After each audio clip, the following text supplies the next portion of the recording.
And now to talk about our module of the week, let's turn it over to Martin, a senior solutions engineer at Aqua and a maintainer of a number of Drupal modules and recipes of his own. Martin, what do you have for us this week? Thanks, Nick. Have you ever wanted your Drupal site to support WordPress-style shortcodes, macros to be used within content?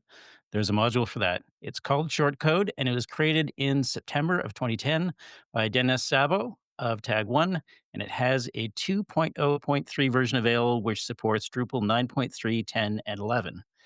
It is actively maintained, has security and test coverage, and it has 30 open issues, three of which are bugs against the current branch, which is pretty impressive considering it's officially in use by 13,260 sites, according to Drupal.org, although approximately 70% of those are D7 sites. Now, for anyone not familiar with WordPress shortcodes, the documentation describes them as macros, and most often they are used for inserting elements into content, such as image galleries, videos, playlists, and more. Shortcodes can also wrap content, however, and it's possible to nest shortcodes as well. Drupal typically solves the problems addressed by shortcodes using custom HTML elements as implemented in the media ecosystem or with the entity embed module. I think that shortcodes may also be useful in places where Drupal might also rely on tokens, albeit with an additional module like token filter. The Gutenberg editor also includes a shortcode block that can be used as a flexible way to add a variety of elements into a post content. And I think shortcodes are an interesting paradigm because they're really a tool for power users. Instead of providing a UI to browse and choose elements for something like an image gallery, they allow a savvy editor to quickly write a tag that will construct a gallery using numerical ID values. Don't think this is a tool that most Drupal sites will need, but it could be a really good way for experienced WordPress teams to feel more at home when starting to work with Drupal. So let's talk about shortcode.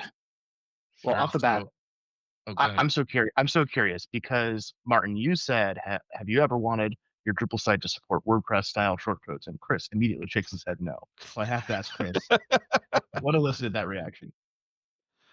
I have a love-hate, but mostly hate relationship with shortcodes, especially since Gutenberg is a thing. Shortcodes solved an interesting problem a long time ago, before we had Gutenberg, before we had blocks, which is I wanna put stuff inside of a post, but the stuff is gonna be, like, complex HTML or JavaScript or something, and I don't know how to do any of those things, so here's a thing where I can just say progress bar or whatever, and it magically shows up on my page. And that's really cool. But now that we have things like Gutenberg or the ability to add like embed things, I just it feels like not the right tool for the job. So that's my immediate reaction is, did you ever want to put shortcode in Drupal? No, no, I never wanted to do that.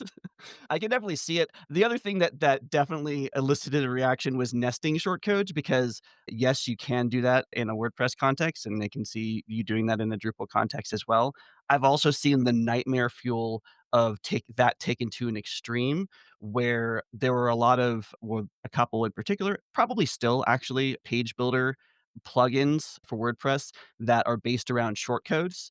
So you have like a shortcode wrapper for like your whole page, and then each sort of element that you're putting in through a GUI in your WordPress editor is actually like a set of shortcodes with settings and stuff. So if you actually look at the code, it's like shortcode open and then a bunch of garbage inside. And I've personally tried like migrating that sort of content or like standardizing that content, and it is seriously a nightmare.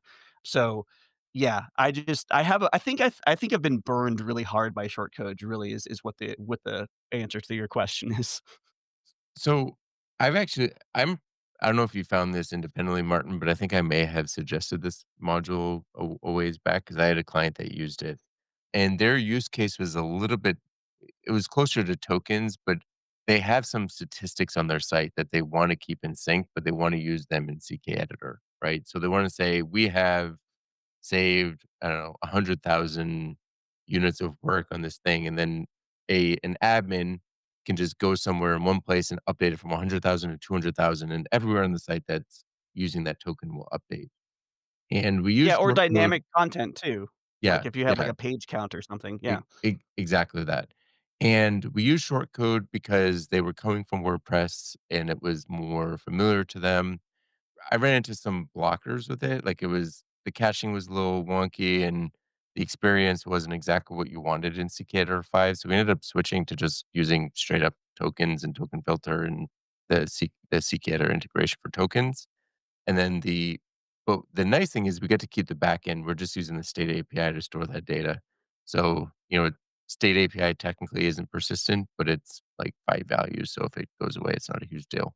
And you kind of have to intentionally delete it. So we did use this. We used it for a good 2 or 3 months, but kind of like what Chris said, we found that it didn't quite work the way that we wanted. And why pull WordPress-ism into Drupal instead of just using the Drupal-ism that will serve them better elsewhere? If Uh, if you're going to pull a WordPress-ism into Drupal, that would not be the WordPress-ism I would choose.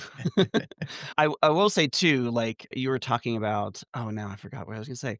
Oh, taking that you don't have to use a GUI, that you can like, a power user could just use a short code, and they know what it yeah. means, and so it doesn't you don't need to have the GUI. There was actually, like, one of the most interesting things that happened towards the tail end, like, right on the cusp of, like, when people were starting to do interesting things with short codes, and then we switched over to Gutenberg being a thing, was there was a plugin that was developed and maintained by some folks that I know.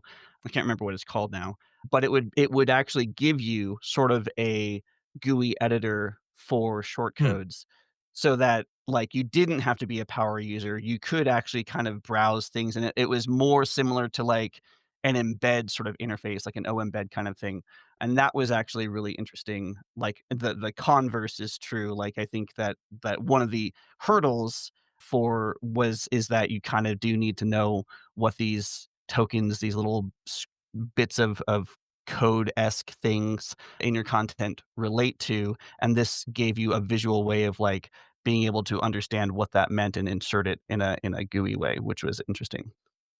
makes sense to me. So yeah, I personally wouldn't just write off this module off completely. I think it has its uses, but like you said, Martin, they're narrower than I thought when I first encountered it. So, but yeah, it's definitely a cool module.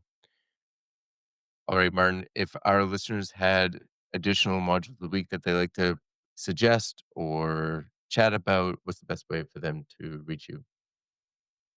Well, actually, in recent weeks, we've had quite a number of interesting discussions about potential candidates for Module of the Week in the Talking Drupal channel of Drupal Slack, or folks can reach out to me directly as ManClue on all the Drupal and social platforms. Awesome.